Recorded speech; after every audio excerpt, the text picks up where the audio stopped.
نحمده ونصلي على رسوله الكريم اما بعد فقد قال الله تبارك وتعالى كما ورد في سورة الأحقاف اعوذ بالله من الشيطان الرجيم بسم الله الرحمن الرحيم وإذا حشر الناس كانوا لهم أعداء وكانوا بعبادتهم كافرين صدق اللہ العظیم۔ ذکر ہو رہا تھا اس سورہ مبارکہ کی پچھلی آیات میں کہ ان سے بڑھ کر زیادہ گمراہ کون ہوگا جو اللہ کے سوا ایسی ہستیوں کو پکار رہے ہیں جو نہ ان کی دعا سنتے ہیں نہ دعاؤں کو قبول کر سکتے ہیں قیامت تک، بلکہ وہ ان کی دعاؤں سے غافل ہیں، انہیں معلوم ہی نہیں ہے۔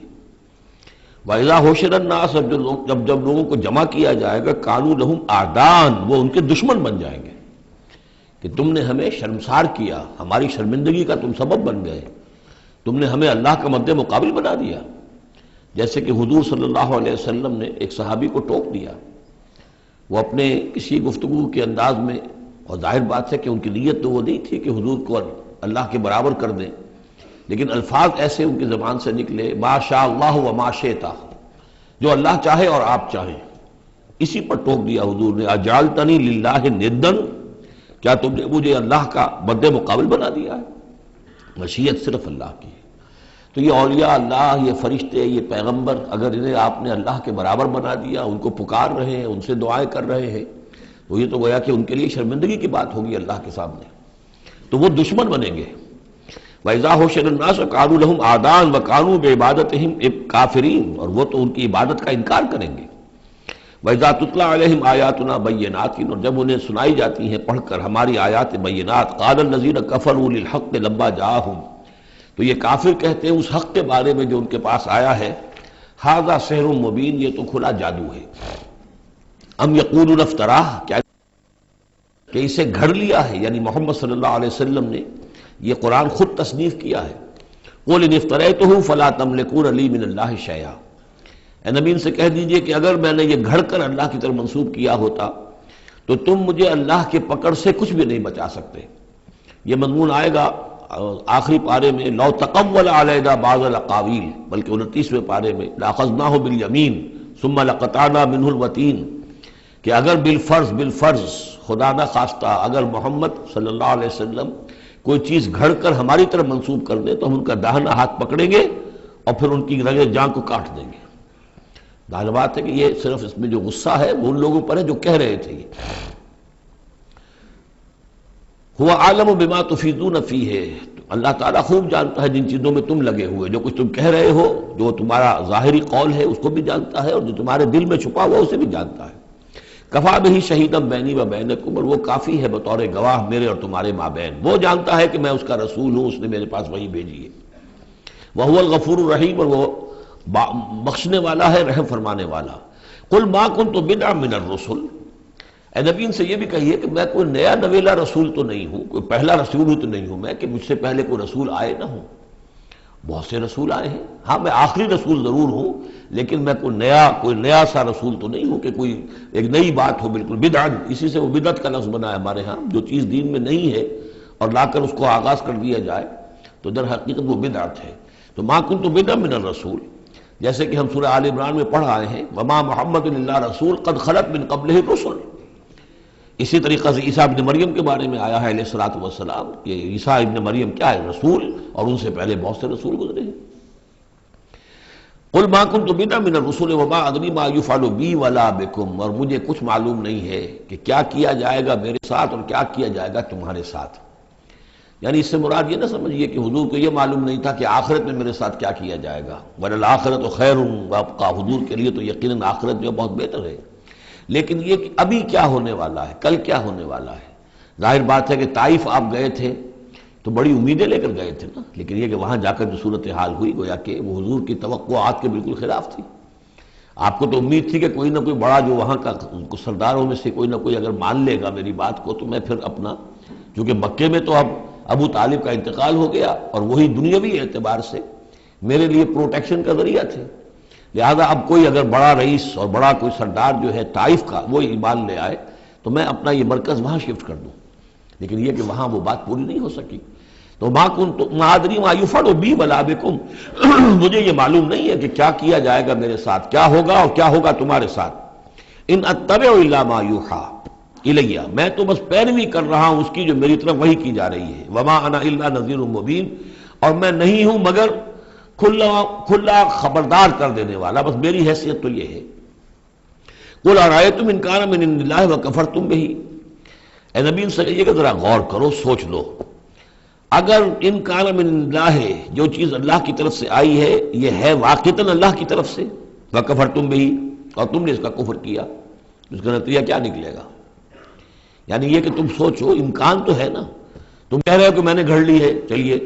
حالانکہ دل میں تم جانتے ہو کہ یہ گھڑی بھی کتاب نہیں ہے. اگر گھڑی بھی کتاب ہوتی، انسان کی تصنیف ہوتی، تو تم بھی اس کا مقابلہ کرتے. تمہیں چیلنج دیا گیا ہے کہ اس جیسی کتاب بنا لاؤ، اس جیسی ایک صورت ہی بنا لاؤ، تو تمہارے دل میں وہ بات نہیں ہے. لیکن سوچ لو ذرا کہ اگر یہ شے واقعتاً اللہ کی طرف سے ہے، قل ارأیتم ان کان من عند اللہ وکفرتم بہ، اور تم نے اس کا انکار کر دیا. وشہد شاہد من بنی اسرائیل علی مثلہ، اور گواہی دے چکا ہے ایک گواہ بنی اسرائیل میں سے ایک ایسی ہی کتاب کی. اصل میں اس میں کافی تفسیر کے اندر اقوال میں اختلاف ہے کہ اس سے مراد جو ہے عام مومنین اہل کتاب ہیں یا حضرت موسیٰ علیہ السلام، اس لیے کہ کتاب استثناء میں جو پیشن گوئی ہے اس میں یہ الفاظ ہیں کہ اے موسیٰ، میں ان کے بھائیوں میں سے تیرے مثل ایک پیغمبر اٹھاؤں گا. کتاب استثناء کے 18ویں باب کی 18 اور 19ویں آیات ہیں یہ تورات کی، جو عہد نامہ قدیم ہے اس میں. تو گویا کہ مثل ہی، یعنی حضرت موسیٰ کی طرح کے محمد ہے، حضرت محمد کی طرح کے موسیٰ ہیں علیہ الصلوۃ والسلام، کیونکہ صاحب شریعت رسول ہے حضرت موسیٰ علیہ السلام. حضرت عیسیٰ صاحب شریعت نہیں ہے، صاحب کتاب ہے، انجیل دی گئی ہے، انجیل میں شریعت نہیں ہے، انجیل میں حکمت ہے. کل ہم پڑھ چکے ہیں جئتکم بالحکمہ، میں تمہارے پاس حکمت لے کر آیا. شریعت، قانون، یہ در حقیقت تورات میں تھی، حضرت موسیٰ علیہ السلام کو دی گئی، اور یا پھر محمد الرسول اللہ صلی اللہ علیہ وسلم کو قرآن دیا گیا اور یہ آخری اور کامل شریعت دی گئی. فآمن واستکبرتم، تو وہ تو ایمان لے آئے اور تم استکبار کر رہے ہو. یعنی یہود میں سے تو بہت سے علماء ایسے بھی تھے، بہت زیادہ نہیں لیکن تھے. عبداللہ ابن سلام رضی اللہ تعالیٰ عنہ بہت اہم ان کے علماء میں سے تھے، وہ ایمان لائے ہیں. تو وہ تو ایمان لے آئے. فاستکبرتم، اور تم استکبار میں اور گھمنڈ میں پڑے ہوئے ہو. ان اللہ لا یہدی القوم الظالمین، اللہ ظالموں کو ہدایت نہیں دیتا. وقال الذین کفروا للذین آمنوا لو کان خیرا ما سبقونا الیہ، اور کہا ان لوگوں نے جنہوں نے کفر کی روش اختیار کی ان لوگوں کے بارے میں جو ایمان لائے، کیونکہ ان میں سے زیادہ تر جو حضور کے آس پاس ہوتے تھے، اس لیے کہ بہرحال ان میں بڑے بڑے لوگ بھی تھے جو ایمان لائے تھے حضور پر. حضرت عثمان ابن عفان بھی تھے، بڑے بڑے گھرانے کے فرد تھے. عبد الرحمن ابن عوف بھی تھے، وہ بھی کوئی غرباء اور فقراء میں سے تو نہیں تھے. طلحہ اور زبیر بھی تھے، تو وہ بھی بڑے اونچے خاندانوں سے تھے. لیکن یہ کہ عام طور پر حضور کے آس پاس جو ہوتے تھے یہ لوگ اپنے اپنے کاموں کے اندر بھی مصروف ہوتے تھے، لیکن جو غرباء تھے وہ حضور کے ارد گرد زیادہ موجود رہتے تھے. اور یہ بات بار بار آ چکی ہے حضرت نوح کے بیان میں بھی اور پھر حضور کے بارے میں بھی کہ اے محمد تمہارے گرد تو ہم بیٹھے ہوتے ہیں ہمارے کمی کاری لوگ، بڑے گھٹیا لوگ، ہمارے پس طبقات کے لوگ جو ہیں، کوئی غلام ہے ہمارا، کوئی اور یہاں پہ محنت مزدوری کرنے والا ہے، تو ہمارے شایان شان نہیں ہے کہ ہم آپ کے پاس آ کر بیٹھیں. یعنی ذرا ان کو اپنے سے دور کرو. جس پر کہ اللہ تعالیٰ نے کئی مرتبہ یہ فرمایا کہ اے نبی آپ ان کی بات پر نہ جائیے، اور کہیں ان اہل ایمان کو کہ جو صبح و شام اللہ کو پکارتے ہیں اور اللہ کی رضا جوئی میں لگے ہوئے ہیں، ان کو کہیں آپ اپنے سے دور نہ کر دیں. اگر ایسا آپ کریں گے تو یہ ظلم ہو جائے گا. لیکن بہرحال ان کا کہنا یہ تھا کہ اگر یہ لوگ جو ہیں، اگر واقعتاً یہ خیر ہوتا، لو کانا خیرن ما سبقونا، اگر یہ واقعتاً خیر ہوتا قرآن اور یہ دین، تو یہ لوگ جو ہیں یہ اس میں سبقت نہ کرتے ہم سے. بڑے ہم ہیں، سمجھدار ہم ہیں، دانشور ہم ہیں، ایلیٹ آف دی سوسائٹی ہم ہیں، تو ہم نے تو پیش قدمی کی نہیں ہے، لیکن یہ لوگ پیش قدمی کر رہے ہیں، تو اس کا مطلب ہے کہ یہ بات بھی گھٹیا ہی ہے جو تم پیش کر رہے ہو، جس کو گھٹیا قسم کے لوگ قبول کر رہے ہیں. یہ طنز ہے اس میں چھپا ہوا. وقال الذین کفروا للذین آمنوا لو کان خیرا ما سبقونا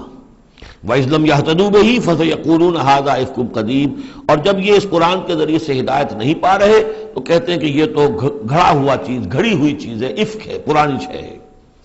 وَمِن قَبْلِهِ كِتَابُ مُوسَىٰ إِمَامًا وَرَحْمَةً، حالانکہ اس سے پہلے موسیٰ کی کتاب موجود تھی اور اب بھی ہے، امامًا ورحمہ، وہ بھی رہنمائی کرنے والی ہے اور رحمت ہے۔ وَهَذَا كِتَابٌ مُصَدِّقٌ لِسَانًا عَرَبِيًّا، اور یہ کتاب نازل ہوئی ہے اس کی تصدیق کرتے ہوئے، یعنی تصدیق دونوں معنی میں، ایک تو کہ قرآن تصدیق کرتا ہے کہ تورات اللہ کی کتاب تھی، اللہ کی کتاب ہے، اگرچہ اس میں تحریف کر دی گئی ہے لیکن بہرحال اللہ کی کتاب تھی۔ اِنَّا أَنزَلْنَا التَّوْرَاةَ فِيهَا هُدًى وَنُورٌ، ہم نے تورات نازل کی تھی، اس میں ہدایت بھی تھی، نور بھی تھا۔ پھر انجیل کے بارے میں فیہ ہدی ونور، قرآن دونوں کی تصدیق کرتا ہے۔ دوسری یہ کہ تورات میں اور انجیل میں جو پیشین گوئیاں تھیں ان کا مصداق بن کر قرآن آیا ہے، تو قرآن مصدق ہے لسانًا عربیًا، اور بڑی ہی عمدہ فصیح اور بلیغ عربی زبان میں ہے، لینذر الذین، تاکہ خبردار کر دیں ان لوگوں کو ظلموا جنہوں نے کہ کفر کی روش اختیار کی، خبردار کر دینے کی ذمہ داری ہے، اور اسی لیے یہ جو آسان زبان میں ہم نے اس کو اتارا ہے تاکہ ہر شخص تک یہ بات پہنچ جائے۔ وَبُشْرَىٰ لِلْمُحْسِنِينَ، اور جو ایمان اور اسلام اور احسان کی روش اختیار کریں ان کے لیے یہ بشارت بن جائے۔ ان الذین قالوا ربنا اللہ ثم استقاموا فلا خوف علیہم ولا هم یحزنون، یقیناً وہ لوگ، یہ وہی الفاظ آ گئے جو سورہ حمیم سجدہ میں آئے تھے، جنہوں نے کہا ہمارا رب اللہ ہے پھر اس پر جم گئے، اور میں نے عرض کیا تھا وہ پھر دوبارہ عرض کر رہا ہوں کہ استقامت میں قیامت مضمر ہے، جنہوں نے کہا ہمارا رب اللہ ہے پھر اس پر جم گئے، یعنی پھر راضی برضائے رب رہنا، اسی پر توکل کرنا، اسی کی رضا جوئی کو اپنی زندگی کا مقصد بنانا، پھر اس کی اطاعت کرنا، اس کے احکام کی پابندی کرنا، اور اس کے جملہ جو بھی اس نے ذمہ داریاں عائد کی ان کو پورا کرنے کے لیے تن من دھن لگا دینا، یہ سب استقامت میں شامل ہے۔ استقامت کے معنی کیا ہے؟ جیسے کہ میں نے آپ کو بتایا تھا کہ حضور سے ایک صاحب نے یہ پوچھا، بلکہ کہا، فرمائش کی کہ مجھے تو کوئی ایک بات ایسی بتا دیجئے جس سے میں پلے باندھ لوں، میں زیادہ لمبی چوڑی باتیں نہیں سمجھ سکتا۔ حضور نے فرمایا قل آمنت باللہ ثم استقم، کہو کہ میں ایمان لایا اللہ پر پھر جم جاؤ، ٹھک جائے تمہارا دل اس کے اوپر کہ واقعتاً پالن ہار وہی ہے، پروردگار وہی ہے، حاجت روا وہی ہے، مشکل کشا وہی ہے، اور وہ ہماری دعاؤں کا سننے والا وہی ہے۔ پھر یہ کہ اسی کے لیے انسان ہمتاً اپنے آپ کو وقف کر دے، ان صلاتی و نسکی و محیای و مماتی للہ رب العالمین۔ ان الذین قالوا ربنا اللہ ثم استقاموا فلا خوف علیہم ولا هم یحزنون، یہ استقامت والے جو ہیں یہ تو اولیاء اللہ ہو گئے نا، پھر جیسے کہ ہم نے سورہ یونس میں پڑھا تھا، الا ان اولیاء اللہ لا خوف علیہم ولا هم یحزنون الذین آمنوا وکانوا یتقون، جو ایمان لائے اور اس پر مستقیم ہو گئے، قائم ہو گئے، جازم ہو گئے، اور وہی تو اللہ کے ولی ہیں، وہی اللہ کے دوست ہیں، ان کے لیے نہ کوئی خوف ہے نہ وہ کسی حزن سے دوچار ہوں گے۔ اولئک اصحاب الجنت خالدین فیہا، وہ جنت والے لوگ ہیں، اس میں رہیں گے ہمیشہ ہمیش، جزاء بما کانوا یعملون، اور یہ جزا ہوگا ان کے اعمال کا۔ یہ بات کئی دفعہ میں نے واضح کی ہے کہ بندے کو یہ سمجھنا چاہیے، اور یہی بندے کہیں گے جنت میں داخل ہونے کے بعد بھی کہیں گے اللہ کے نیک بندے کہ ہماری یہ طاقت نہیں تھی، صلاحیت نہیں تھی کہ ہم اپنے بل پر اور اپنے اعمال کے بل پر یہاں جنت میں داخل ہو سکتے، یہ اللہ کا فضل ہے۔ الحمدللہ الذی ہدانا لہذا وما کنا لنہتدی لولا ان ہدانا اللہ، کل شکر اس اللہ کا جس نے ہمیں یہاں داخل کیا اور ہمیں پہنچا دیا یہاں تک ہماری رہنمائی فرما دی، اور ہم ہرگز ہدایت نہ پا سکتے اگر اللہ ہی ہمیں ہدایت نہ دیتا۔ لیکن اللہ تعالیٰ بار بار کہتا ہے کہ ٹھیک ہے، لیکن یہ کہ تمہارے اعمال تھے، تم نے بھی محنت کی تھی، تم نے فیصلہ کیا تھا، اما شاکرم و اما کفورا، جو ہم نے تمہیں اختیار دے دیا تھا، تم نے ہمارے شکر گزار بندے بن کر زندگی گزارنے کا فیصلہ کیا، ہم نے قدر افزائی فرمائی، ہم نے تمہیں توفیق دی، ہم نے تمہارے راستے کی رکاوٹوں کو جو ہے آسان کر دیا، لیکن یہ کہ بہرحال تمہارا عمل اس میں شامل ہے۔ جزاء بما کانوا یعملون، یہ در حقیقت بدلہ ہوگا ان کے اعمال کا۔ ووصینا الانسان بوالدیہ حسنا، اور ہم نے وصیت کی انسان کو، تاکید کی انسان کو اس کے والدین کے بارے میں احسانا، کہ اس کے ساتھ احسان کی روش، نیک سلوک، خدمت، اور اس میں بھی خاص طور پر والدہ کا معاملہ جو ہے یہ سورہ بنی اسرائیل میں بھی ہے اور یہاں بھی ہے، وہاں بھی آیا تھا ووصینا الانسان بوالدیہ حملتہ امہ وہنا علی وہن وفصالہ فی عامین، تو والدین میں جو ہے والدہ کا حق فائق ہے والد کے حق پر، ویسے دونوں کے ساتھ اس نے سلوک ہو، دونوں کا ادب ہو۔ وَإِمَّا يَبْلُغَنَّ عِندَكَ الْكِبَرَ أَحَدُهُمَا أَوْ كِلَاهُمَا فَلَا تَقُل لَّهُمَا أُفٍّ وَلَا تَنْهَرْهُمَا وَقُل لَّهُمَا قَوْلًا كَرِيمًا، یہ ہم پڑھ چکے ہیں، لیکن یہاں بھی اور وہاں بھی خاص طور پر والدہ کا، اس لیے کہ مشقت جو ہے وہی پیدائش میں ساری کی ساری مشقت جو ہے ماں کی ہے، باپ کا کیا حصہ ہے؟ وہ تو ایک کوئی اس کی لذت کا لمحہ ہوتا ہے، وہ اس کے اندر اس نے وہ بوند ٹپکائی اور فارغ، اب وہ ساری مصیبت کون جھیل رہی ہے؟ وہ عورت جھیل رہی ہے، ماں جھیل رہی ہے۔ سارا پریگننسی کا دور جو ہے، اس میں ابتدائی دور جو ہے، اس میں اسے جی متلا رہا ہے، الٹیاں آ رہی ہیں، چیزوں سے نفرت ہو رہی ہے، پھر جب بوجھل ہو گئی ہے، جسم بوجھل ہو گیا ہے، بوجھ اٹھائے ہوئے ہے، پھر وضع حمل کی مشقتیں ہیں، وہ درد ذہ ہے، پھر اس کو دودھ پلانا ہے 2 سال تک، اس کے جو اس کو گند ہے اس کو صاف کرنا ہے، پوتڑے دھونے ہیں، یہ سارے کام کون کر رہا ہے؟ ماں کر رہی ہے۔ باپ کا تو اس میں حصہ ڈائریکٹ نہیں، انڈائریکٹ ہے کہ بہرحال وہ کمائی کرتا ہے، پرووائڈ کرتا ہے، یہ بات دوسری ہے، لیکن جو مشقت ماں کی ہے، اسی لیے حدیث میں آتا ہے کہ ایک صحابی نے حضور سے سوال کیا کہ میرے حسن سلوک کا سب سے اولین مستحق کون ہے؟ آپ نے فرمایا تمہاری والدہ۔ انہوں نے پوچھا پھر ان کے بعد کون؟ فرمایا پھر تمہاری والدہ۔ تیسری مرتبہ پھر کون؟ حضور پھر والدہ تمہاری۔ چوتھی مرتبہ جب اس نے پوچھا ان کے بعد کون، تو آپ نے فرمایا تمہارے والد۔ یعنی والدہ کا حق جو ہے وہ والد کے حق پر، یہ ہے اخلاقی حق۔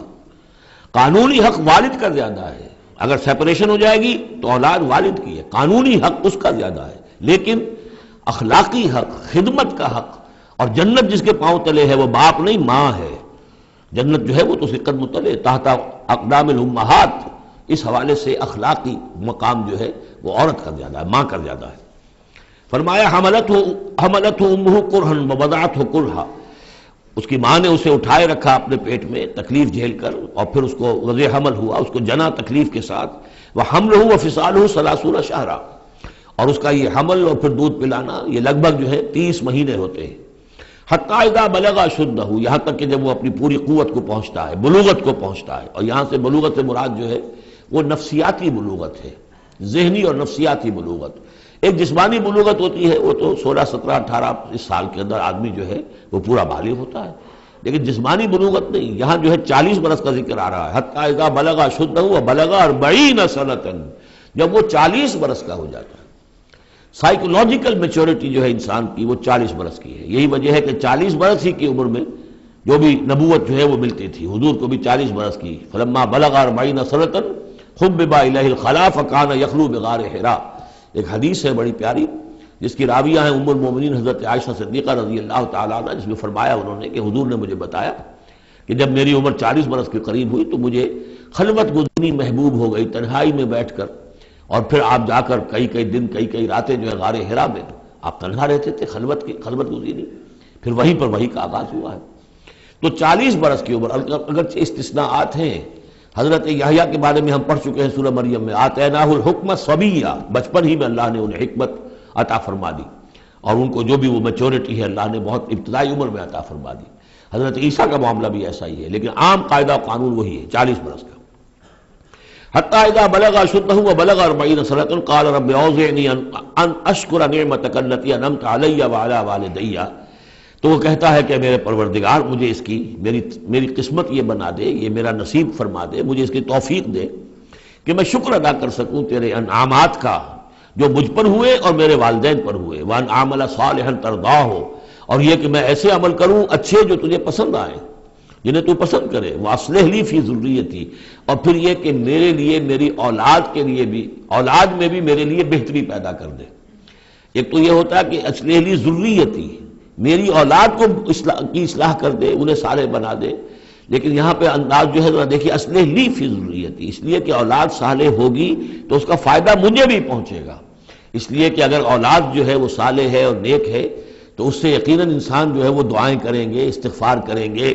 اور ان کے جو اعمال صالحہ ہیں، چونکہ باپ نے کوئی تربیت اچھی دی تھی تو ان کے اعمال صالحہ سے بھی اس کے اپنے حساب کے اندر بھی اندراج ہوتا رہے گا نیکیوں کا۔ تو اصلح لی فی ذریتی، میری ذریت میں، میری نسل میں میرے لیے اصلاح فرما دے، یعنی ان کی اصلاح فرما جس سے کہ خود مجھے بھی فائدہ پہنچے۔ اسی بالکل یہی مفہوم ہے کہ جو ہم نے سورہ الفرقان میں پڑھا ہے، وَجْعَلْنَا لِلْمُتَّقِينَ إِمَامًا، مراد یہ کہ ہماری اولاد کو متقی بنا، تاکہ ان کی جو ہم از خود ان کے آگے چلنے والے ہیں، ان کے امام ہیں، وہ ہمارے فالوورز ہیں، ہمارے پیچھے چلنے والے ہیں، اور قیامت میں ایسا ہوگا حشر میں آدمی اٹھیں گے اور ان کے پیچھے ان کی نسلیں چلی آ رہی ہیں، تو ہمارے پیچھے آنے والے ہیں وہ نیک ہوں، متقی ہوں۔ وَاصْلِحْ لِي فِي ذُرِّيَّتِي إِنِّي تُبْتُ إِلَيْكَ، میں تیری جناب میں توبہ کرتا ہوں، رجوع کرتا ہوں، وَإِنِّي مِنَ الْمُسْلِمِينَ، اور یقیناً میں تیرے فرما برداروں میں سے ہوں۔ اولئک الذین نتقبل عنہم احسن ما عملوا، یہ وہ لوگ ہیں جن سے ہم ان کے بہترین اعمال قبول فرمائیں گے، ونتجاوز عن سیئاتہم، اور اگر کوئی خطائیں ہوں گی، کوئی چیز ان کے اندر کمزوری کا پہلو بھی ہوگا، ہم اس سے درگزر فرمائیں گے۔ فی اصحاب الجنہ، اور پھر یہ اصحاب الجنہ میں ہوں گے، جنت والوں میں شامل ہو جائیں گے۔ وعد الصدق الذی کانوا یوعدون، یہ سچا وعدہ ہے جس کا کہ ان سے وعدہ کیا جاتا تھا۔ اب اس کے برعکس سے کردار ہے، یہ تو یہ کہ ایک صالح بیٹا ہے، اور وہ جب اپنی پوری میچورٹی کو پہنچا ہے اور بلوغ کو پہنچا ہے نفسیاتی اور ذہنی اعتبار سے، تو اس کا طرز عمل تو یہ ہے جو آ گیا، رب اوزعنی ان اشکر نعمتک التی انعمت علی وعلی والدی وان اعمل صالحا ترضاہ واصلح لی فی ذریتی۔ ایک دوسرا برعکس کردار ہے، والذی قال لوالدیہ اف لکما اتعداننی ان اخرج وقد خلت القرون من قبلی، اور وہ شخص جو اپنے والدین سے کہتا ہے، والدین مسلمان ہیں لیکن بیٹا آوارہ ہو گیا ہے یا ذہنی طور پر جو ہے وہ گمراہ ہو گیا ہے، وہ نہ آخرت کو مان رہا ہے نہ اللہ کو مان رہا ہے، کسی اور رخ پہ جا رہا ہے، تو وہ اپنے والدین سے کہتا ہے اف لکما، میں بڑا بیزار ہوں آپ سے، یہ کیا آپ لوگوں نے ڈھکوسلے تراش رکھے ہیں، یہ کیا آخرت واخرت کی آپ مجھے دھمکی دیتے رہتے ہیں۔ اتعداننی، کیا آپ مجھے اس بات سے ڈراتے ہیں، وعدہ دیتے ہیں، دھمکاتے ہیں، ان اخرجا، کہ مجھے نکالا جائے گا، دوبارہ زندہ کیا جائے گا، وقد خلت القرون من قبلی، مجھ سے پہلے نہ معلوم کتنی نسلیں بیت چکی ہیں، ہزارہا لوگ نسل بعد نسل ختم ہو چکے ہیں، تو میں تو ان باتوں کو ماننے والا نہیں ہوں، یہ آپ کے ڈھکوسلے ہیں، یہ پرانی باتیں ہیں، دقیانوسی باتیں ہیں۔ وَهُمَا يَسْتَغِيثَانِ اللَّهَ وَإِلَيْكَ آمَنُوا، اور وہ دونوں ماں باپ جو ہے بیچارے وہ نیک، وہ دعائی دے رہے ہیں اللہ کی کہ اللہ کے بندے، وَإِلَيْكَ، تباہی ہو تیری، برخرابی ہو تیری، آمن، ایمان لا، مان ان باتوں کو، ان وعد اللہ حق، یقیناً اللہ کا وعدہ سچا ہے۔ فَيَقُولُ مَا هَذَا إِلَّا أَسَاطِيرُ الْأَوَّلِينَ، وہ کہتا ہے نہیں، میں نہیں مانتا، نہیں یہ تو نقلیں ہیں، پرانی کہانیاں ہیں جو پچھلوں سے نقل ہوتی چلی آ رہی ہیں۔ اولئک الذین حق علیہم القول، یہ وہ لوگ ہیں کہ جن پر اللہ کی بات سچی ہو گئی، یعنی مستحق ہو گئے اللہ کے کلمہ عذاب کے، فی امم قد خلت من قبلہم، اور انہی قوموں کے اندر وہ بھی پھر شامل کر دیے جائیں گے جو ان سے پہلے گزر چکی ہیں، من الجن والانس، جنات میں سے بھی اور انسانوں میں سے بھی، انہم کانوا خاسرین، یقیناً وہی لوگ ہیں خسارے والے، برباد ہونے والے۔ وَلِكُلٍّ دَرَجَاتٌ مِّمَّا عَمِلُوا، اور سب کے لیے درجے اور مقامات معین ہوں گے ان کے اعمال کے اعتبار سے۔ وَلِيُوَفِّيَهُمْ، اور تاکہ اللہ تعالیٰ پورا ان کے اعمال، وَلِيُوَفِّيَهُمْ أَعْمَالَهُمْ وَهُمْ لَا يُظْلَمُونَ، پورا ان کو دے دے گا ان کے اعمال کا بدلہ، اور ان پر کوئی ظلم نہیں ہوگا، کوئی حق تلفی نہیں ہوگی۔ وَيَوْمَ يُعْرَضُ الَّذِينَ كَفَرُوا عَلَى النَّارِ، اور جس دن کہ یہ کافر پیش کیے جائیں گے آگ پر، اور اس وقت ان سے کہا جائے گا اذهبتم طیباتکم فی حیاتکم الدنیا واستمتعتم بها، دیکھو بھائی تم نے اپنے جو مزے لینے تھے، لوٹنے تھے، عیش کرنے تھے، وہ تم دنیا کی زندگی میں کر چکے ہو، تم نے وہاں حرام خوریاں کی، حلال اور حرام کی تمیز کو ختم کیا، تم نے وہاں عیش کیے، اذهبتم طیباتکم، اپنی مزے کی چیزیں جو ہے وہ تم لے جا چکے، فی حیاتکم الدنیا، تم اپنی دنیا کی زندگی میں، واستمتعتم بها، اور اس سے تم نے بہت فائدہ اٹھا لیا۔ فَالْيَوْمَ تُجْزَوْنَ عَذَابَ الْهُونِ بِمَا كُنتُمْ تَسْتَكْبِرُونَ فِي الْأَرْضِ بِغَيْرِ الْحَقِّ، تو آج اب تمہیں بہت ہی اہانت آمیز عذاب دیا جائے گا، ذلت کا عذاب، بسبب اس تکبر کے جو تم کرتے رہے ہوئے زمین میں ناحق، وَبِمَا كُنتُمْ تَفْسُقُونَ، اور جو تم نے وہاں پر نافرمانیاں کی ہیں اور ہمارے احکام کو توڑا ہے۔ وَاذْكُرْ أَخَا عَادٍ، اور ذرا تذکرہ کیجئے اخا عاد قوم عاد کے بھائی کا، یعنی حضرت ہود علیہ الصلوۃ والسلام، اذ انذر قومہ بالاحقاف، جبکہ انہوں نے اپنی قوم کو خبردار کیا احقاف میں، یہ احقاف کا علاقہ تھا، بالکل جنوبی ساحل جو ہے عرب کا، جزیرہ نما عرب کا، اس کے ساتھ، اور اب وہاں پر بہت ہی سخت قسم کا، وہ بدترین قسم کا صحرا ہے احقاف۔ وقد خلت النذر من بین یدیہ ومن خلفہ، ان سے پہلے بھی، ان کے سامنے بھی اور بہت سے خبردار کرنے والے آئے تھے۔ یہ میں نے عرض کیا تھا کہ انبیاء متعدد آ کر پھر آخری کوئی رسول آتا تھا کہ جو پھر آخری اتمام حجت کرتا تھا۔ اللہ تعبدوا الا اللہ، انہوں نے یہی دعوت دی تھی کہ مت پوجو کسی کو سوائے اللہ کے۔ انی اخاف علیکم عذاب یوم عظیم، مجھے اندیشہ ہے تمہارے اوپر، تمہارے بارے میں کہ ایک بڑے دن کا عذاب تم پر آئے گا۔ قالوا اجئتنا لتافکنا عن آلہتنا، انہوں نے کہا کہ کیا تم اس لیے آئے ہو اے ہود کہ تم ہمیں اپنے معبودوں سے برگشتہ کر دو؟ فاتنا بما تعدنا ان کنت من الصادقین، تو اگر تم سچے ہو تو جس عذاب کی دھمکی ہمیں دے رہے وہ لے آؤ۔ قال انما العلم عند اللہ، انہوں نے کہا کہ اس کا علم تو اللہ کے پاس ہے، کل علم اللہ کے پاس ہے، وہ عذاب آئے گا، کب آئے گا، کس صورت میں آئے گا میں نہیں جانتا، وہ اللہ جانتا ہے۔ وَأُبَلِّغُكُم مَّا أُرْسِلْتُ بِهِ، اور میں تو تمہیں پہنچا رہا ہوں وہ جو اس نے مجھے دے کر بھیجا ہے۔ جو پیغام اس نے دیا میں پہنچا رہا ہوں، میرا کام انذار ہے، ابلاغ ہے، پہنچا دینا ہے، واضح کر دینا ہے۔ وَلَٰكِنِّي أَرَاكُمْ قَوْمًا تَجْهَلُونَ، لیکن میں دیکھ رہا ہوں کہ تم نے بہت جہالت کی روش اختیار کر لی ہے، بجائے اس کے کہ میری بات پر غور کرو، دیکھو، سوچو، دل میں اترے تو اسے قبول کرو۔ تم نے تو گویا کہ ادھار کھائے بیٹھے ہو اس کی نفی پر اور اس کو نہ ماننے پر، تو تم جہالت پر اتر آئے ہو۔ فَلَمَّا رَأَوْهُ عَارِضًا مُسْتَقْبِلَ أَوْدِيَتِهِمْ، تو عذاب الہی جب آیا، اس کے آثار جب آئے تو وہ ایک ایسی صورت میں تھے کہ جو ہے کہ بادل آ رہے ہیں۔ تو جب دیکھا انہوں نے اس کو، یعنی عذاب کو، رعو ہو، یہ وہ عذاب کے لیے ضمیر ہے، عارضاً کہ اس کو ہم نے ایک ابر کی صورت میں بھیجا، مستقبل اودیتہم، جو ان کی وادیوں کی طرف چلا آ رہا تھا، سامنے آ رہا تھا۔ قالوا هذا عارض ممطرنا، ان کو یہ تو بادل آ گئے، ابر ہے، اب بارش ہوگی، جل تھل ہو جائیں گے، مطر آ رہی ہے۔ بل ہوا مستعجلتم بہ، نہیں، یہ تو وہ شے جس کی تم نے جلدی مچائی تھی کہ لے آؤ عذاب اگر لا سکتے ہو۔ ریح فیہا عذاب علیم، وہ ایک جھکڑ تھا جس کے بارے میں آئے گا سورۃ الحاقہ میں کہ سخر علیہم 7 لیال و 8 ایام، 7 رات اور 8 دن مسلسل وہ جھکڑ چلا ہے۔ ریح فیہا عذاب علیم، وہ جھکڑ ہے جس میں بہت بڑا عذاب ہے۔ تدمر کل شیء بامر ربھا، وہ ہر شے کو اپنے رب کے حکم سے اٹھا کر پٹکتی تھی، وہ ہوا جو ہے اٹھاتی تھی اور پٹکتی تھی۔ تدمر، جیسے کسی درخت کی جڑ سے اکھاڑا جائے پھر پھینک دیا جائے۔ اور وہ چونکہ تھے بھی بڑے طویل القامت لوگ،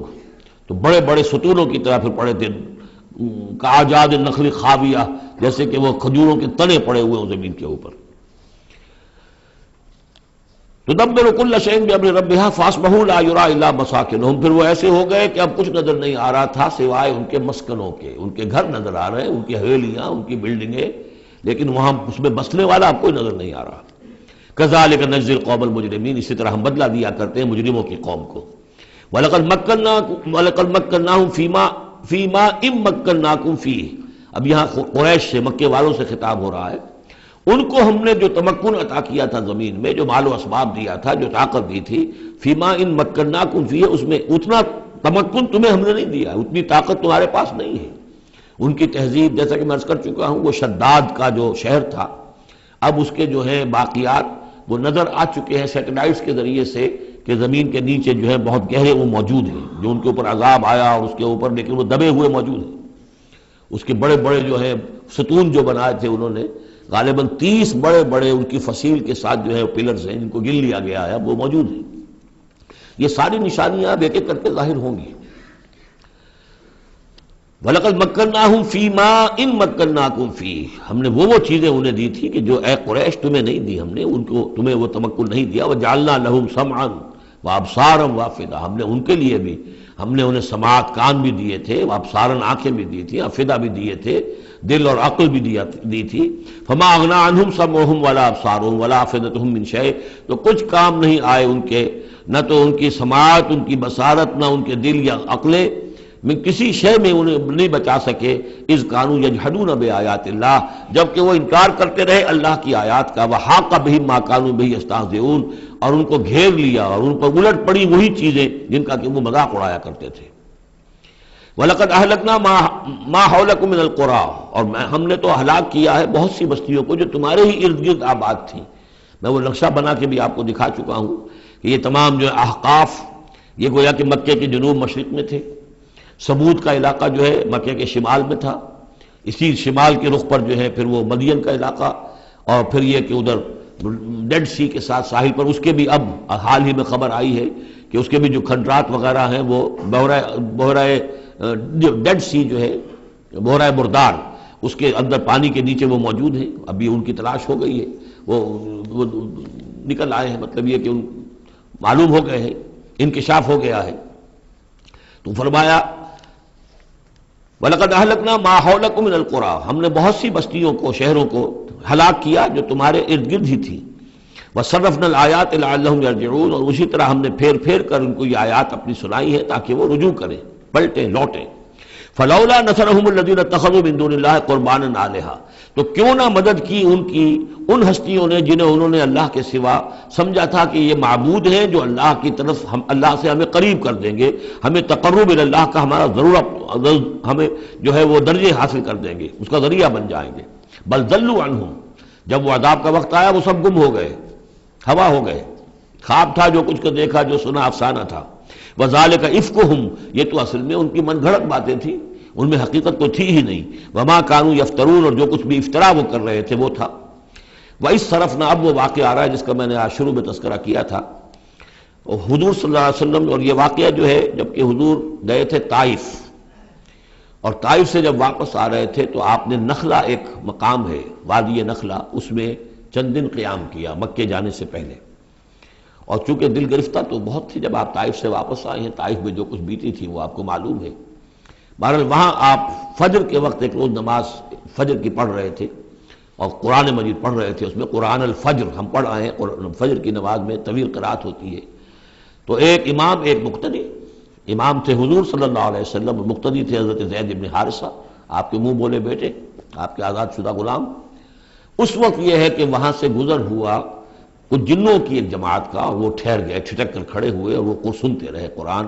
حضور پڑھ رہے ہیں وہ سن رہے ہیں، تو اس پر وہ ایمان لائے، اور پھر جا کر اپنی قوم میں انہوں نے فوراً تبلیغ شروع کر دی۔ تو یہ بات ہمارے لیے بڑی عبرت کی بات ہے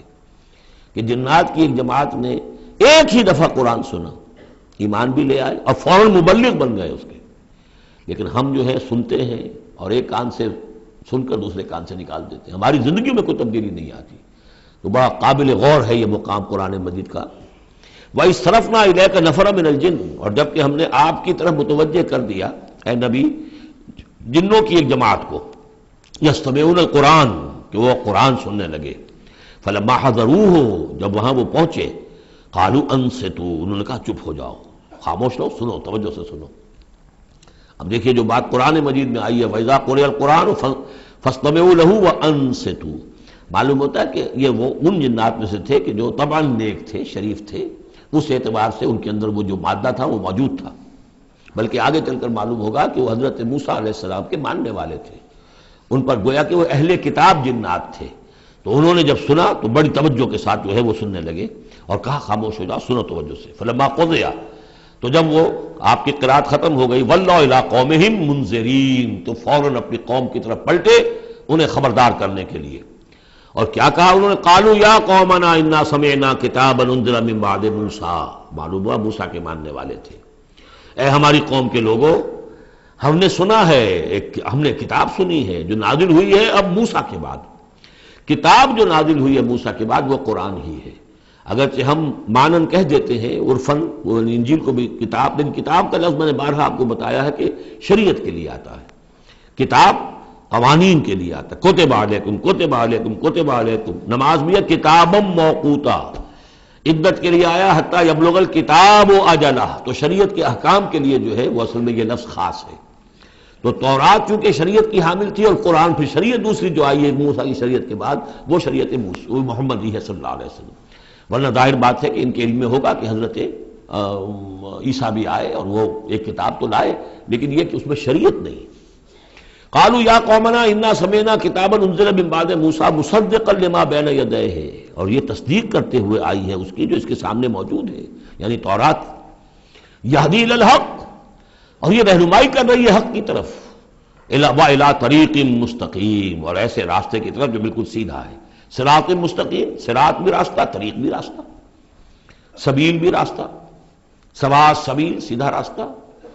صراط مستقیم سیدھا راستہ، طریق مستقیم۔ یا قومنا اجیبوا داعی اللہ، اے ہماری قوم کے لوگوں، اللہ کی طرف پکارنے والے کی پکار پر لبیک کہو، مانو، ایمان لاؤ، وآمنوا بہ یغفر لکم من ذنوبکم، تو ان پر ایمان لاؤ تاکہ اللہ تعالیٰ جو ہے تمہارے گناہوں کو بخش دے، ویجرکم من عذاب علیم، اور تمہیں بچا دے عذاب علیم سے، دردناک عذاب سے۔ ومن لا یجب داعی اللہ فلیس بموجد فی الارض، اور جو نہیں لبیک کہتا اللہ کی طرف پکارنے والے کی پکار پر، تو وہ پھر فلیس بموجد، وہ اللہ تعالیٰ کو ہرا نہیں سکے گا، شکست نہیں دے سکے گا زمین میں، ولیس لہ من دونہ اولیاء، اور نہیں ہوں گے اس کے لیے کوئی ایسے اس کے رفیق اور اس کے پشت پناہ اور مددگار جو اسے اللہ کی پکڑ سے بچا سکے۔ اولئک فی ضلال مبین، یہ لوگ تو گویا کہ کھلی گمراہی کے اندر ہوں گے۔ اب یہ بات جو ہے جیسا کہ میں نے اس کے قابل غور ہے ہمارے لیے۔ اب ظاہر بات ہے کہ داعی جب تک نبوت کا سلسلہ جاری تھا وہ اللہ کے نبی ہوتے تھے، اب حضور کے بعد اب دائی جو ہوں گے وہ امت میں سے ہوں گے، کوئی اٹھے گا اللہ کا بندہ، پھر دین کی دعوت دے گا، پھر قرآن کی طرف بلائے گا، پھر لوگوں سے کہے گا کہ آؤ چلو اس راستے پر چلو، اللہ کے دین کا راستہ یہ ہے، اقامت دین کی جد و جہد میں لگو، اس کے لیے اپنے تل بندھن لگاؤ، ان صلاتی و نسکی و محیایا و مماتی للہ رب العالمین۔ اب نبی تو کوئی نہیں آئے گا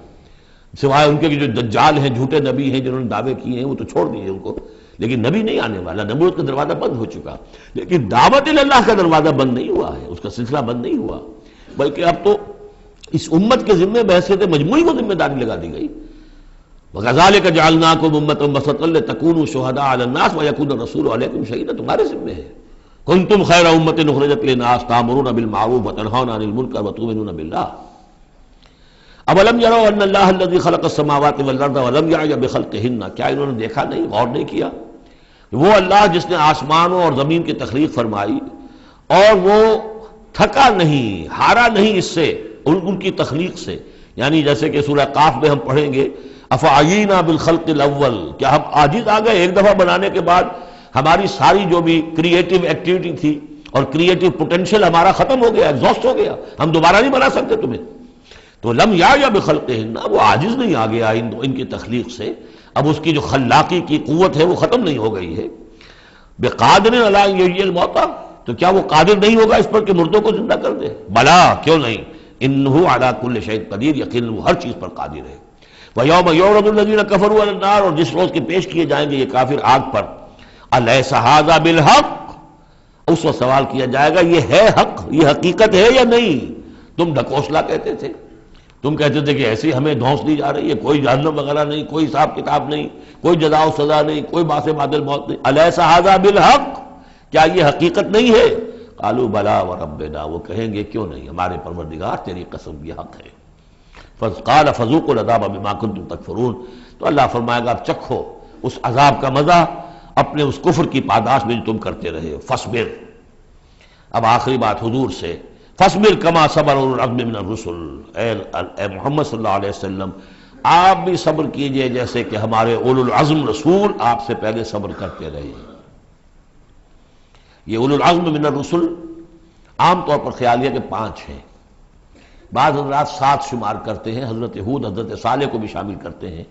لیکن 5 پر چونکہ اسی سلسلہ سور کی صورت ہے سورہ شورى جس میں 5 کا ذکر ہے۔ شرع لکم من الدین ما وصى به نوحا والذی اوحینا الیک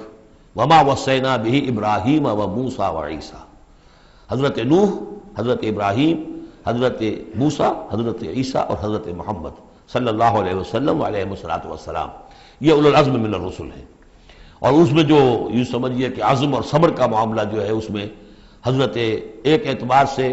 حضرت نوح سب سے آگے ہے، 950 برس تک جو ہے انہیں صبر کرنا پڑا، فلبث فیہم 1000 سنۃ الا 50 عاما۔ اور ایک ذاتی تکلیف اس میں حضرت ایوب علیہ الصلوۃ والسلام، ان کو جو کوفت ذاتی تکلیف، بیماری، نہایت ہی تکلیف دہ بیماری، تو اس میں ان کا صبر ایوب اس اعتبار سے مشہور ہے۔ فاصبر کما صبر اولو العزم من الرسل، صبر کیجئے جیسے کہ ہمارے اولو العزم پیغمبر صبر کرتے رہے، ولا تستعجل لهم، اور ان کے لیے جلدی نہ کیجئے۔ کیا مطلب؟ یہ خیال جو کبھی شاید حضور کے دل میں بھی آ جاتا ہو، لیکن یہ کہ دوسرے مسلمانوں کے دلوں میں آنا تو بالکل قرین قیاس ہے کہ اللہ تعالیٰ ان کو پکڑتا کیوں نہیں؟ یہ کس طریقے سے بلال کو کیسے مار رہا ہے یہ امیہ ابن خلف، اللہ تعالیٰ اس کا ہاتھ چھل کیوں نہیں کر دیتا؟ وہ تو علی کل شیء قدیر ہے۔ اور اس قوم کو کب تک یہ مہلت دی جائے گی؟ کیوں نہیں ان پر عذاب آ جاتا جیسے کہ عذاب آیا تھا پچھلی قوموں کے اوپر؟ فرمایا نہیں، ولا تستعجل، پچھلی صورت بھی اسی پر ختم ہوئی تھی کہ اے نبی اہل ایمان سے یہ کہیے کہ ذرا ان کو ابھی معاف کریں، ابھی ان کو کچھ عرصے کے لیے، چونکہ جو ہمارا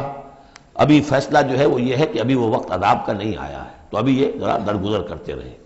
وہی بات یہاں خاص طور پر واحد کے صیغے میں خطاب کر کے حضور سے کہی جا رہی ہے، فاصبر کما صبر اولو العزم من الرسل ولا تستعجل لهم، تستعجل لهم ان کے لیے جلدی نہ کیجئے، کانہم یوم یرون ما یوعدون، جس دن کے یہ دیکھیں گے اس عذاب کو، جب عذاب آئے گا تو ایسے محسوس کریں گے لم یلبسوا الا ساعۃ من نہار، کہ نہیں رہے تھے مگر دن کی کسی ایک حصے میں، ایک گھڑی دن کی صرف، بلاغ یہ ہے پہنچا دینا، ھذا بلاغ، لیکن ھذا یہاں پر محذوف ہو گیا، ھذا بلاغ، بلاغ یہ پہنچا دینا ہے، فَهَلْ يُهْلَكُ إِلَّا الْقَوْمُ الْفَاسِقُونَ، تو ہلاک تو وہی کیے جائیں گے، کون ہلاک کیا جائے گا سوائے ان کے کہ جو نافرمان لوگ تھے۔ یہاں یہ جو 8 سورتوں کا ایک سلسلہ چلا آ رہا تھا وہ بھی ختم ہوا، اور یہ کہ جو 5واں جو گروپ ہے مکی اور مدنی صورتوں کا، ان میں سے جو مکیات کا سلسلہ ہے وہ ختم ہو گیا، اور یہ 13 صورتیں ہیں، سورہ سبا، فاطر، پھر یاسین، پھر صافات، پھر صاد، اور پھر یہ 8 صورتیں، سورہ زمر، اور پھر مومن، اور پھر حامیم سجدہ، اور شورا، اور زخرف، اور دخان، اور جاسیہ، اور احقاف۔ یہ صورتیں ہیں کہ جہاں مکیات ہیں۔ اب اس کے ساتھ 3 مدنیات ہیں۔ یہ 3 جو مدنیات ہیں ان میں سے 2 صورتیں تو بڑی ہم وزن ہیں اور جوڑے کی شکل میں ہیں، لیکن ایک صورت جو ہے اگرچہ بہت جامع صورت ہے قرآن حکیم کی وہ، لیکن اس کو ہم کہہ سکتے ہیں مضمون کے اعتبار سے کہ وہ سورہ فتح کا ایک ضمیمہ ہے۔ اگرچہ اسلامی ریاست کے اصول، اسلامی معاشرے کے لیے بنیادی ہدایات کے اعتبار سے قرآن حکیم کی اہم ترین، جامع ترین صورت ہے۔ 18 آیات میں اللہ تعالیٰ نے یوں سمجھیے کہ سورہ نساء، سورہ مائدہ میں جو اصول دیے ہیں اسلامی معاشرے کے اور اسلامی ریاست کے، ان کا لب لباب اور خلاصہ 18 آیات میں ہے سورہ حجرات کی۔ جہاں تک سورہ محمد صلی اللہ علیہ وسلم کا تعلق ہے، یہ بھی قرآن کی ان صورتوں میں سے ہے کہ جس کے 2 نام ہیں۔ اس کا نام سورہ قتال بھی ہے۔ زمانہ نزول جو ہے یہ غزوہ بدر سے متصلاً قبل نازل ہوئی ہے، یعنی سورہ بقرہ ہی کا ضمیمہ اس کو سمجھنا چاہیے۔ سورہ بقرہ ہے، اکثر وہ آیات جو نازل ہوئی ہیں ہجرت کے بعد سے لے کر اور غزوہ بدر تک، ایک تو ان کا بڑا مجموعہ ہے جو 40 رکوعوں پر مشتمل ہے، وہ تو سورہ بقرہ ہے، لیکن اس کو علیحدہ رکھا گیا ہے، اگرچہ ہے اسی سلسلے کے اندر، اور اس کے علیحدہ رکھنے کا میں بیان کروں گا کہ سبب کیا ہے۔ تو گویا کہ اس کو ایک طرح سے سمجھیے کہ زمانہ نزول کے اعتبار سے یہ سورہ بقرہ کا ضمیمہ ہے، غزوہ بدر سے قبل نازل ہوئی۔ اور اس کا پس منظر کیا ہے کہ جب یہ حضور نے صلی اللہ علیہ وسلم اپنا اقدام کا عمل شروع کیا ہے، یعنی ایک تو 12 برس تک مکے میں تو حکم یہ تھا کہ ہاتھ بندے رکھو، ہاتھ رکے رکھو، نو ریٹیلیشن، ریونج کا کیا سوال، انتقام تو بہت دور کی بات ہے، no raising of hands even in self defence, اپنے بچانے کے لیے بھی ہاتھ نہیں اٹھانے۔ اگر خباب بن الارت سے کہا گیا کہ اتارے کپڑوں اتار دو، لیٹ جاؤ انگاروں کے اوپر لیٹ جاؤ۔ حضرت یاسر کو اور حضرت سمیہ کو اور حضرت عمار کو جو کچھ بھی ایذائیں دے رہا تھا ابو جہل، کسی مسلمان کو اجازت نہیں تھی کہ جا کر اس کا ہاتھ پکڑے، نہیں۔ یہ مرحلہ تھا پیسو ریزسٹنس کا کہ جو تکلیف آئے جھیلو، جوابی کارروائی کوئی نہیں۔ لیکن اب جیسا کہ ہم سورہ حج میں پڑھ چکے، اذن للذین یقاتلون بانہم ظلموا، اب ایک قتال کا دور شروع ہو گیا۔ لیکن یہ کہ جو منافقین تھے یا جن کے دلوں میں روگ تھا، جو اب اس جان جوکھوں میں ڈالنے کے لیے تیار نہیں تھے، وہ کچھ کہہ رہے تھے کہ آخر لڑائی بھڑائی کا کیا فائدہ ہے،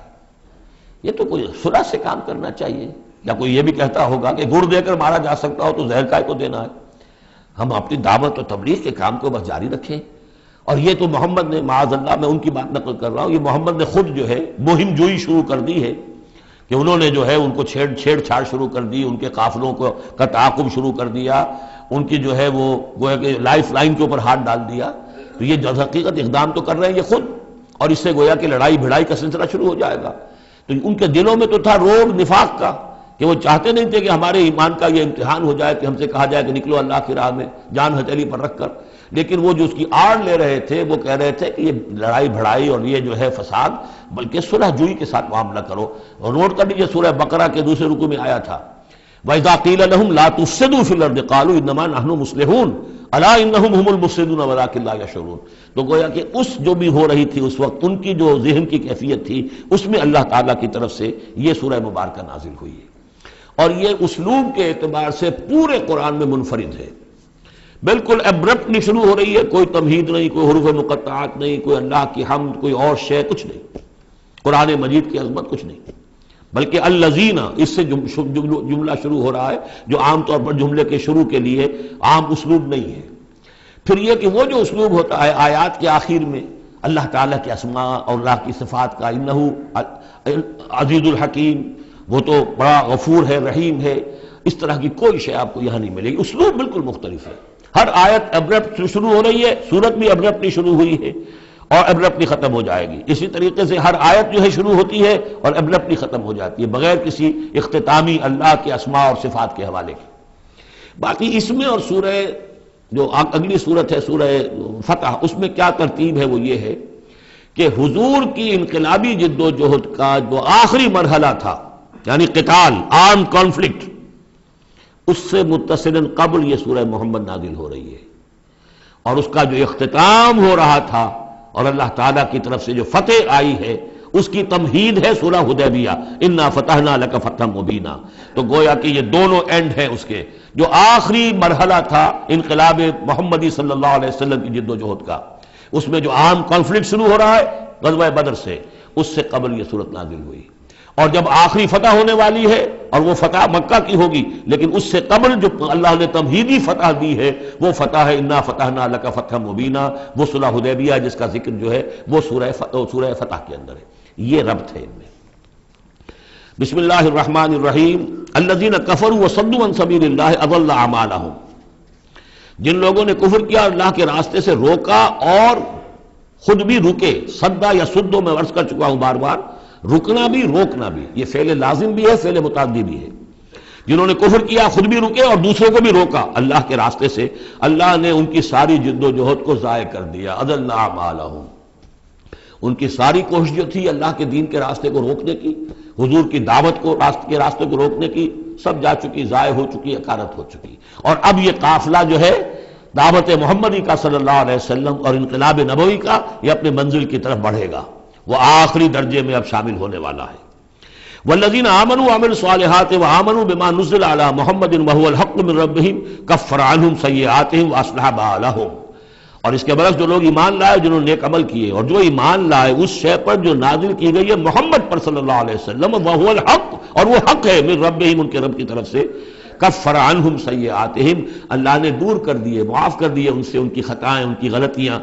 واصلح بالہم، اور ان کے حال کو، ان کی کیفیت کو سنوار دیا، بنا دیا، ان کی سیرتیں، ان کے کردار۔ اب دیکھ لو یہ جو صحابہ کی جماعت جو ہے، ان کی سیرتیں دیکھو، ان کی شخصیتیں دیکھو، اللہ تعالیٰ نے ان کو نکھار کر ان بھٹیوں میں سے گزار کر کے جو مکے میں تھیں، جن میں سے کہ آزمائشوں کی بھٹیوں میں سے نکل کر آئے ہیں تو کندن ہو چکے ہیں، خالص زر خالص۔ ذالک بان الذین کفروا اتبعوا الباطل، یہ اس لیے کہ جن لوگوں نے کفر کیا انہوں نے باطل کی پیروی کی، لہذا وہ تو نتیجہ اس کا وہی نکلنا تھا جو نکل رہا ہے۔ وَأَنَّ الَّذِينَ آمَنُوا اتَّبَعُوا الْحَقَّ مِن رَبِّهِمْ، اور جو لوگ ایمان لائے انہوں نے پیروی کی حق کی جو ان کے رب کی طرف سے آیا ہے۔ كَذَلِكَ يَضْرِبُ اللَّهُ لِلنَّاسِ أَمْثَالَهُمْ، اسی طرح اللہ تعالیٰ لوگوں کے لیے ان کی مثالیں بیان کرتا ہے۔ فَإِذَا لَقِيتُمُ الَّذِينَ كَفَرُوا فَضَرْبَ الرِّقَابِ، اب یہ ہے آیت جو مشکلات القرآن میں سے ہے۔ اس کی وجہ کیا ہے کہ اس میں بھی ایک تقدیم و تاخیر ہے۔ تقدیم و تاخیر کا اصول میں بتا چکا ہوں، قرآن مجید میں ہوتا ہے اس کے آہنگ کی وجہ سے، اور غور کرنا پڑتا ہے کہ اس کی اصل ترتیب کیا ہے، اور اس سے پھر بات واضح ہوتی ہے۔ تو یہ قانون دیا جا رہا ہے، اسی کا حوالہ تھا سورہ انفال میں کہ اگر یہ پہلے سے بات نہ آ گئی ہوتی تو اے مسلمانوں، تم نے جو یہ قیدیوں کو ذرا فدیہ لے کر چھوڑنے کا فیصلہ کیا ہے، اس پر تم پر بڑی سخت گرفت ہوتی اللہ کی، لیکن چونکہ یہ آیت آ چکی تھی اب وہ اس کی وضاحت میں کر دوں گا آپ کو۔ فَإِذَا لَقِيتُمُ الَّذِينَ كَفَرُوا، تو اے مسلمانوں جب اب تمہاری مٹ بھیڑ ہو کافروں سے، اب جو ہے عام کانفلکٹ شروع ہونا ہے، اب تلوار سے ٹکرائے گی، میدان میں تمہیں آنا پڑے گا، تو اس کا قاعدہ کیا ہے؟ فَضَرْبَ الرِّقَابِ، تو ان کی گردنوں کو مارنا ہے، پہلا کام یہ ہے، ان کی گردنیں مارو، انہیں قتل کرو۔ حَتَّى إِذَا أَسْخَنْتُمُوهُمْ، یہاں تک کہ جب تم ان کو اچھی طریقے سے کچل دو، ان کی طاقت ختم ہو جائے، فَشُدُّ الْوَثَاقِ، پھر تم ان کو قیدی بنا سکتے ہو، پھر باندھو ان کو مضبوطی کے ساتھ۔ فَإِمَّا مَنًّا بَعْدُ وَإِمَّا فِدَاءً حَتَّى تَضَعَ الْحَرْبُ أَوْزَارَهَا، اور پھر چاہے تو انہیں اس کے بعد جو ہے تم چھوڑ سکتے ہو احسان رکھ کر، بغیر فدیہ لیے، اور وَإِمَّا فِدَاءً، یا فدیہ لے کر، حَتَّى تَضَعَ الْحَرْبُ أَوْزَارَهَا، یہاں تک کہ جنگ جو ہے وہ اپنے ہتھیار رکھ دے، ڈال دے۔ اس میں ہے اصل میں تقدیم و تاخیر، یہ پہلے ہے حتیٰ اذا اسخنتموہم فشدوا الوثاق حتیٰ تضع الحرب اوزارها فاما منا بعد واما فداء، یعنی یہ کہ جب تمہارا مقابلہ کافروں سے ہو تو پہلے مرحلہ یہ کہ ان کی گردنیں مارو، پھر جب ان کی قوت کچلی جائے پھر تم انہیں قیدی بنا سکتے ہو، جب تک کہ جنگ اپنے ہتھیار بالکل رکھ دے۔ اب اس کو سمجھ لیجئے کہ ایک ہوتی ہے بیٹلز، ایک ہوتی ہے وار۔ بدر جنگ تھی لیکن بیٹل کی نوعیت کی تھی، وار تو 6 سال تک چلنی ہے، battle of Badr, battle of Uhud, battle of Ahzab, battle of Bani Almustaliq, battle بنا معلوم کتنی بیٹلز ہیں. یہ 6 سال تک مسلسل جنگ ہے، جس میں کہ تھوڑا سا وقفہ آیا صلح حدیبیہ کی وجہ سے، ورنہ تو جا رہے. وار واز کنٹینیوئنگ، وار ابھی ختم نہیں ہوئی ہے، ایک بیٹل ختم ہوئی ہے، ایک مہم ختم ہوئی ہے، ایک لڑائی ختم ہوئی ہے، جنگ تو جاری ہے. حتیٰ تضع الحرب اوزارہا، جبکہ وہ جنگ اپنے ہتھیار رکھ دے، یعنی اس درجے وہ دین کا غلبہ ہو جائے کہ اب کوئی ریزسٹنس نہ رہے. تو پھر یہ ہے کہ چاہے تم ان کو چھوڑ دو فدیہ دے کر، اور چاہے تم ان کو ویسے بھی احسان سے بھی چھوڑ دو تو کوئی حرج نہیں، احسان کرو بغیر فدیہ دیے بھی چھوڑ دو تو کوئی حرج نہیں. لیکن جب تک کہ ابھی مقابلہ چل رہا ہے، اس وقت تک فدیہ لے کر چھوڑ دینے کے معنی کیا ہوئے کہ آپ نے کفر کو تقویت پہنچائی. جو آج جنگ کر کے یہاں کرنے کے لیے آئے تھے ان میں سے 70 مارے گئے، اچھا وہ تو کفر کا ایک بازو تو ٹوٹ گیا، لیکن یہ 70 جو تمہاری قید میں آئے تھے اس کو تم نے فدیہ لے کر چھوڑ دیا تو یہ بازو دوبارہ جا کر تم پر حملے کے لیے تیار ہو جائے گا کہ نہیں. لیکن چونکہ یہاں پہ اب اس کا معاملہ ججمنٹ کا، واقعتاً دشمن کی کمر کچلی گئی ہے یا نہیں، یہ ہے ججمنٹ کا معاملہ. تو حضور نے اگر یہ سمجھا کہ کمر کچلی گئی ہے تو اس کے اوپر پکڑ نہیں ہو سکتی. اجتہاد جو ہے، اجتہاد کا اصول یہ ہے کہ اجتہاد میں مخطی بھی ہو تو اسے اجر ملتا ہے، اور مصیب ہو تو دوہرا اجر ہے.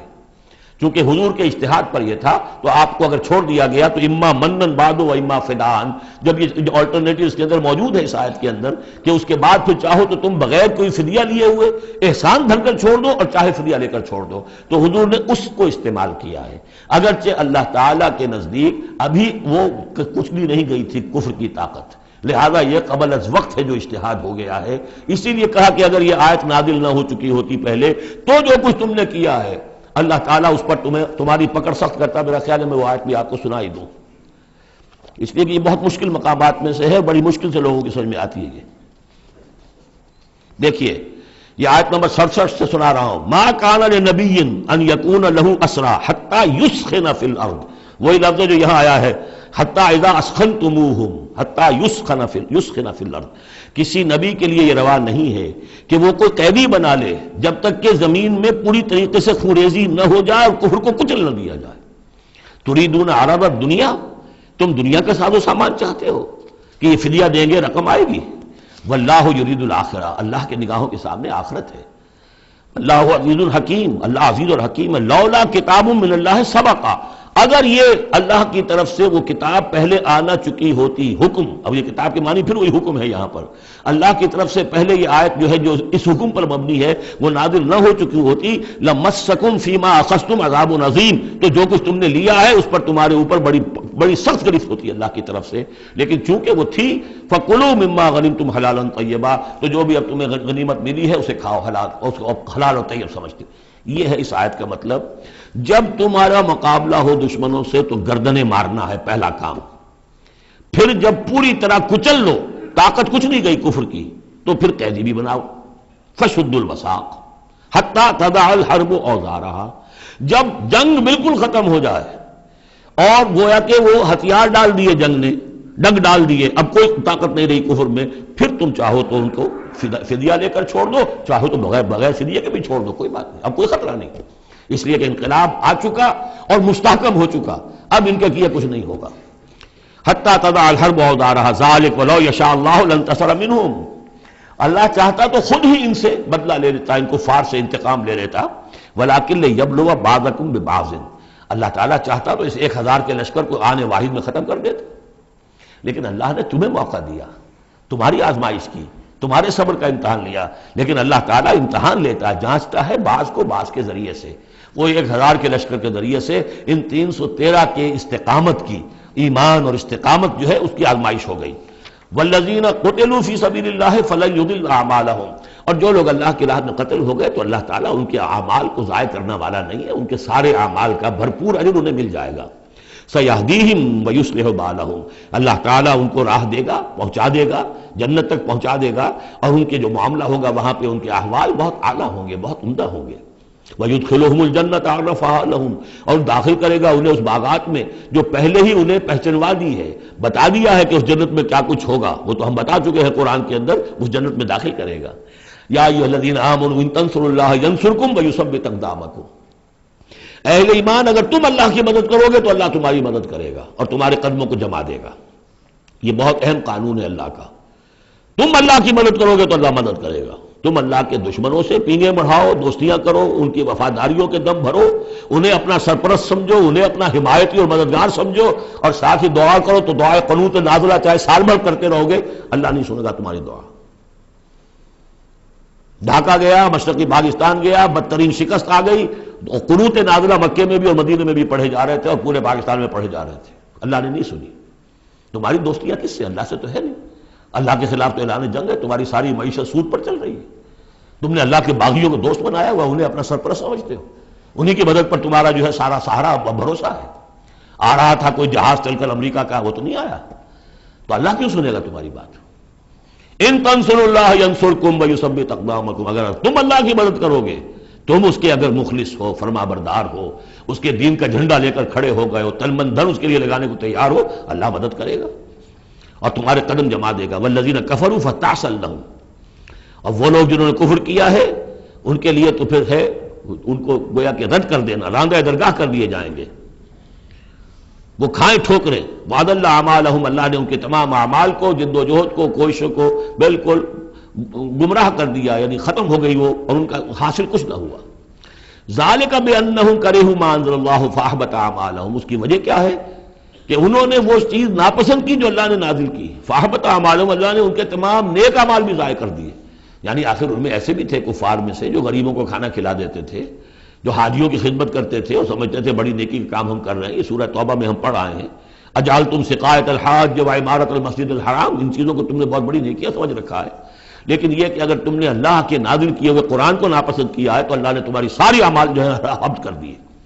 افلم یسیروا فی الارض فینظروا کیف کان عاقبۃ الذین من قبلہم. تو کیا یہ زمین میں گھومے پھرے نہیں کہ یہ دیکھتے کہ کیا انجام ہوا ان لوگوں کا جو ان سے پہلے تھے. دمر اللہ علیہم. اللہ تعالیٰ نے ان پر ہلاکت کو مسلط کر دیا. وللکافرین امثالھا. اور ان کافروں کے لیے بھی ایسے ہی انجام آئیں گے.